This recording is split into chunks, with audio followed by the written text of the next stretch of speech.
अस्सलाम वालेकुम रहमतुल्लाहि बरकातहू।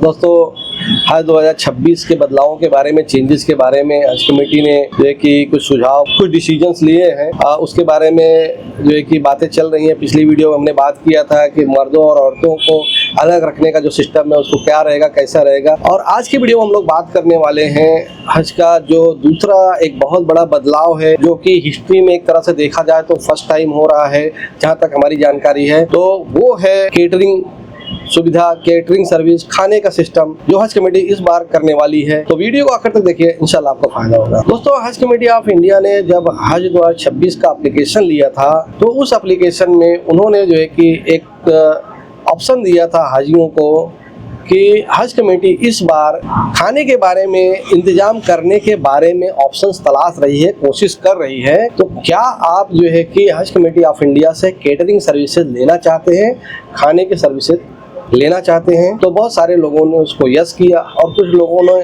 जिनको नहीं समझा उन्होंने नो भी किया। और बहुत सारे लोग ऐसे थे कि जिनको वो सिस्टम वाकई में नहीं समझा कि मतलब ये केटरिंग होता क्या है, तो उन्होंने नो कर दिया था। अब वो जो है कि केटरिंग का जब उनको बताया गया कि कोई केटरिंग का मतलब खाने का इंतजाम, फूड का इंतजाम, तो बहुत सारे लोग अभी बात करते हैं, पूछते हैं कि इसको कैसे एक्टिवेट किया जा सकता है, ऑप्शन को यस कैसे किया जा सकता है। तो दोस्तों, जैसा कि हम लोग जानते हैं कि हज कमेटी ऑफ इंडिया ने इसके पहले खाने का इंतजाम पूरे हाजियों के लिए पहले नहीं किया था। हालांकि मैं आपको बता देता हूं दोस्तों, मेरे पर्सनल एक्सपीरियंस से हज 2015 में मैं हज पे था अल्हम्दुलिल्लाह। उस टाइम पे हज कमेटी ने ओनली मदीना के लिए 8 दिनों के लिए खाने का इंतजाम किया था। वो क्या एक्सपीरियंस था मैं आपको बताता हूँ। तो दोस्तों, जो लोग पहले हज पे गए, जो मदीना मुनव्वरा पहले गए, जैसे कि यूपी, बिहार, इस तरह से जो लोग रहते हैं, जो पहले जो है कि बड़े स्टेट्स जो मदीना मुनव्वरा जाते हैं, जिनकी फ़्लाइट पहले जाती है, तो वो लोग वहाँ पे गए और उनको जो है कि खाने का जो निज़ाम था वो पैकेट्स में दिया जाता था और वो सिस्टम जमा नहीं उनको, और ख़ास करके खाने की क्वालिटी नहीं जमी उन्हें। तो उन लोगों ने कंप्लेन किया और फिर जो लोग बाद में गए, जैसे कि मैं मुंबई से गया, तो हम लोग मुंबई की जो फ़्लाइट होती है मोस्टली, अभी तो मुंबई में थ्रू आउट पूरे महीना जाते हैं लोग, क्योंकि मुंबई एयरपोर्ट से बहुत सारे लोग एप्लीकेशन करते हैं।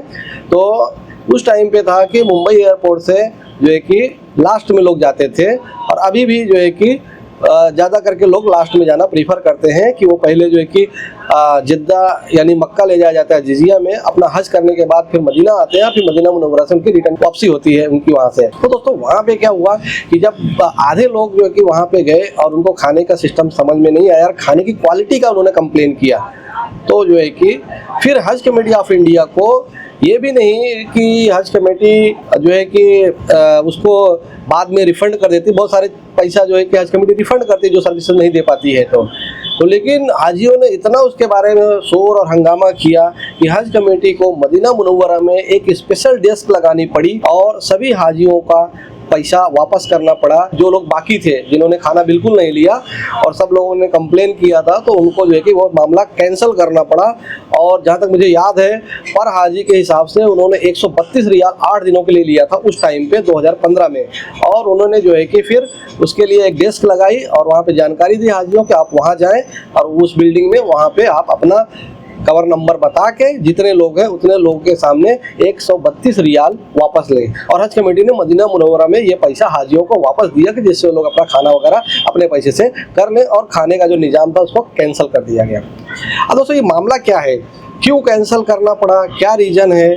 तो सबसे बड़ी बात ये है कि जो इंडिया है वो बहुत ही कल्चरल, सोशल तरीके से डाइवर्स कंट्री है, जिसे बोलते हैं एकता में अनेकता, विविधता वाला देश है। तो जैसे कि हम लोग जानते हैं दोस्तों कि अगर हम लोग नॉर्थ इंडिया का देखते हैं तो वहाँ पे रोटी, दाल, सब्जी और हल्के मसाले इस्तेमाल किए जाते हैं खाने में।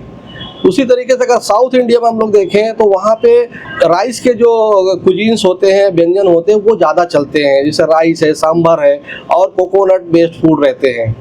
फिर वेस्ट इंडिया में अगर हम जाते हैं, वहाँ पे ड्राई जो सूखी सब्जियां ज़्यादा इस्तेमाल होती हैं और बेसन के आइटम्स ज़्यादा होते हैं। फिर ईस्ट इंडिया की तरफ हम लोग जाते हैं तो सरसों का तेल इस्तेमाल होता है खाने में, और जो है कि फिश बेस्ड जो है आइटम ज़्यादा होते हैं, यानी कि मछली वगैरह, सी फूड ज़्यादा खाया जाता है।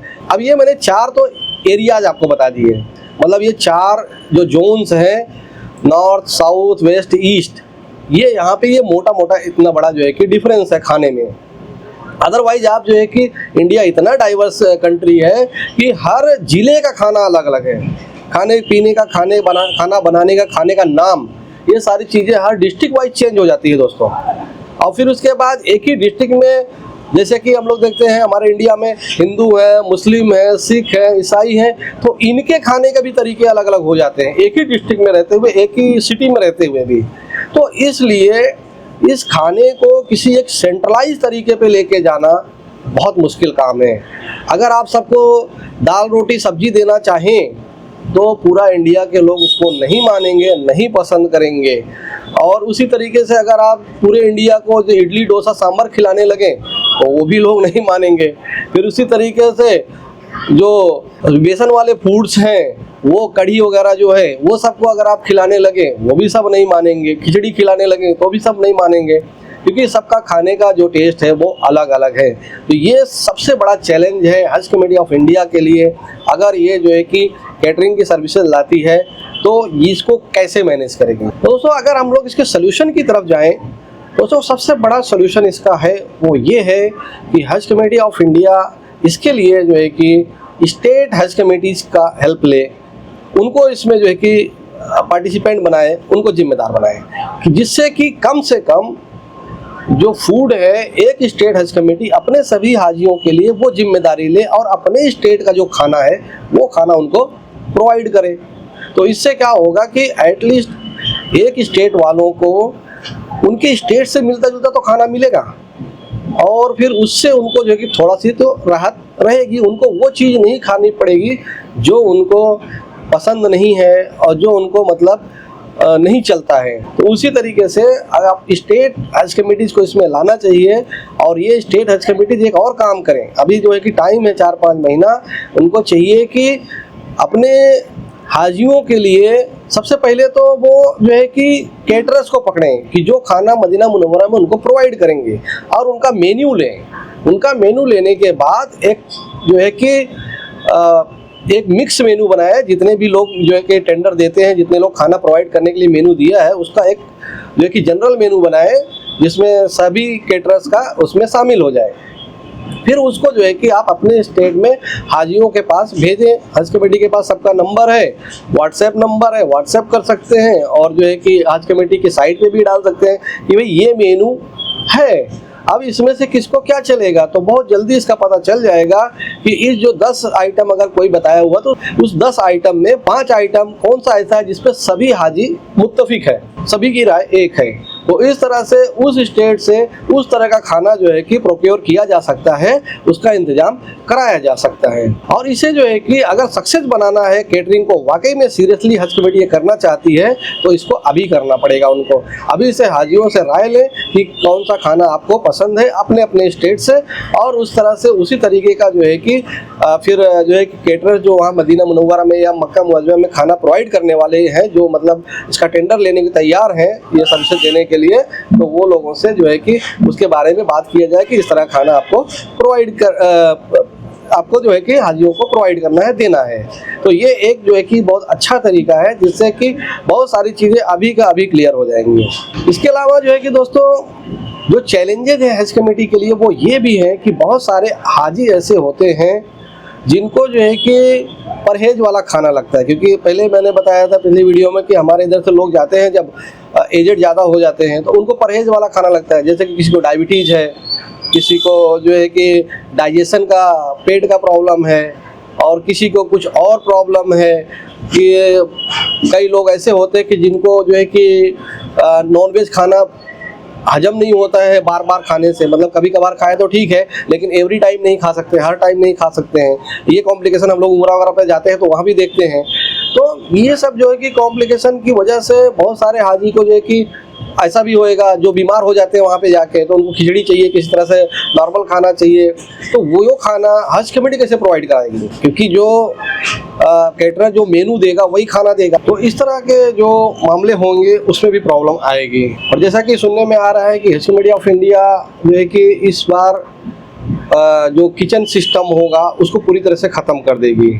तो अगर किचन सिस्टम नहीं रहेगा किसी को भी तो अगर किचन सिस्टम नहीं रहेगा तो इस तरह के प्रॉब्लम दवाओं के लिए और इमरजेंसीज के लिए आ सकते हैं, जिसकी वजह से फिर हाजियों को ये सिस्टम पसंद नहीं आएगा। तो दोस्तों, जैसा आप लोगों को मालूम है पिछले सालों में कैसा होता था कि हाजियों को अपने रूम में जो है कि किचन सिस्टम दिया जाता है, तो हाजी छोटी मोटी चीज़ें अपने जो है कि मैनेज कर लेते थे। तो दोस्तों, इसके साथ ही एक बड़ा चैलेंज और है हज कमेटी ऑफ इंडिया के लिए, और वो चैलेंज है कि अगर हज कमेटी ऑफ इंडिया ने जैसा कि इस बार ऑप्शनल तरीके से जो है कि इसको पूछा है, कंपलसरी नहीं किया है कि यस नो पूछा है कि आपको खाना चाहिए कि नहीं चाहिए, तो बहुत सारे लोगों ने खाने के लिए नो किया है। अब अगर ये नो वाले जो बंदे हैं अपना खुद का खाना बनाना चाहें तो अब उनको हज कमेटी फैसिलिटी नहीं दे सकती है। अब उनको क्या करना पड़ेगा, उनको प्योरली जो है कि बाहर से रेस्टोरेंट में जाके खाना खाना पड़ेगा। रेस्टोरेंट का कोई इशू नहीं है दोस्तों, अजीजिया से लेके हरम तक बहुत सारे होटल हैं, रेस्टोरेंट है अच्छे वाजिब दाम वाले, सब तरीके से जहाँ पे आप खाना खा सकते हैं, कोई प्रॉब्लम कोई इशू नहीं है। पर इशू ये है कि इस 40 दिनों तक रेस्टोरेंट में खाना खाना भी सबके लिए फिजिबल नहीं है। इस 40 दिनों तक लोग बाहर खाना खाएं, ये भी नहीं लोगों को जमता है। तो इसमें सबसे बड़ा इशू ये हो जाएगा कि हज कमेटी किसी को तो पूरा खाना प्रोवाइड करेगी, उनको दूसरा ऑप्शन नहीं रहेगा, और किसी को जो है कि बिल्कुल खाना नहीं प्रोवाइड करेगी, उनको सिर्फ दूसरे ऑप्शन से ही यानी रेस्टोरेंट से ही खाना खाना पड़ेगा। तो ये जो चीज़ होगी ये भी जो है कि बहुत अच्छा नहीं है, मतलब हाजियों को ये सूटेबल नहीं है। पहले हाजी कभी कभी किचन में थोड़ा बहुत खाना बना लेते थे, कुछ जो है कि रेस्टोरेंट से भी खा लेते थे, दोनों चीज़ें कर लेते थे जिस तरह का माहौल रहता था। तो ये एक बड़ी समस्या होने वाली है, चैलेंज होने वाला है, हज कमेटी इसको कैसे मैनेज करेगी। इसके अलावा एक बड़ा मसला ये भी हो सकता है कि जिस तरह से मैंने आपको शुरू में बताया कि 2015 में इस तरह से मामला हुआ है, अगर हाजियों को खुदा न खास्ता खाना पसंद नहीं आया केटरिंग वाला, तो दूसरा सोल्यूशन क्या है, क्योंकि उनके पास तो हो सकता है कि पैसा भी ना हो उतना, तो और वो जो है कि होटल में खाना भी नहीं चाहते हो, तो उस टाइम पे क्या हज कमेटी लोगों को किचन प्रोवाइड कराएगी? जैसा कि अभी बोला गया कि किचन की सहूलियत नहीं मिलेगी इस बार। तो अगर हाजी को पसंद नहीं आया खाना तो उसके लिए एक ही ऑप्शन रह गया है कि वो जो है कि रेस्टोरेंट में जाके खाना खाए, जो कि बहुत अच्छा जो कि प्रैक्टिकली ये भी पॉसिबल नहीं है। बहुत सारे हाजी ऐसे रहते हैं कि अपनी मर्जी का खाना, दाल चावल या जो चीज़ें उनको जब लगती है, जिस तरह का जो है कि नॉनवेज भी उनका अपना खुद का टेस्ट होता है, उस हिसाब से खाते हैं। बाहर के खाने में मसाला वगैरह ज़्यादा रहता है, या जो है कि वो रेस्टोरेंट का खाना है उसका सिस्टम अलग रहता है। हम लोग जो है कि थ्रू आउट जो है कि रेस्टोरेंट में खाने वाले लोग ज़्यादा करके नहीं रहते हैं, बहुत सारे लोग रहते हैं जिनको घर का खाना चाहिए ही चाहिए, तो ये भी उनको एक प्रॉब्लम होगी।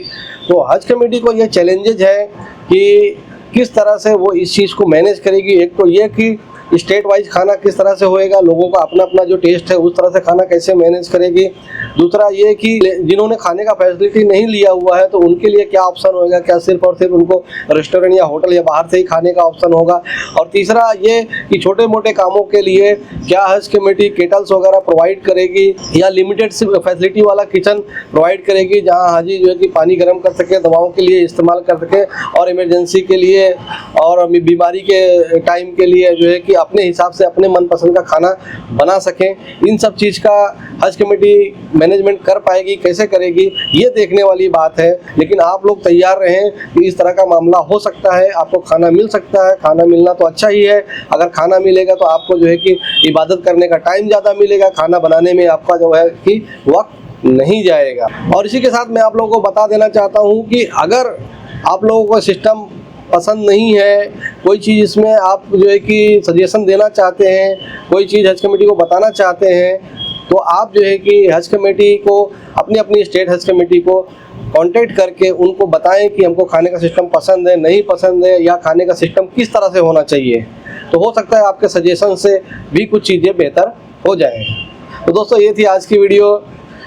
हज 2026 में जो प्लानिंग कर रही है हज कमेटी ऑफ इंडिया खाना केटरिंग सर्विसेज देने के लिए, उसके बारे में उम्मीद करते हैं वीडियो आपको इन्फॉर्मेटिव लगी होगी। वीडियो को लाइक करें, शेयर करें, हमारे चैनल को सब्सक्राइब कर लें, हमारे व्हाट्सएप ग्रुप को जो ज्वाइन कर लें, जिसमें आपके सवालों के जवाब दिए जाते हैं। इस वीडियो में बस इतना ही। अपना ख्याल रखिएगा, मिलते हैं अगली वीडियो में। अस्सलाम वालेकुम।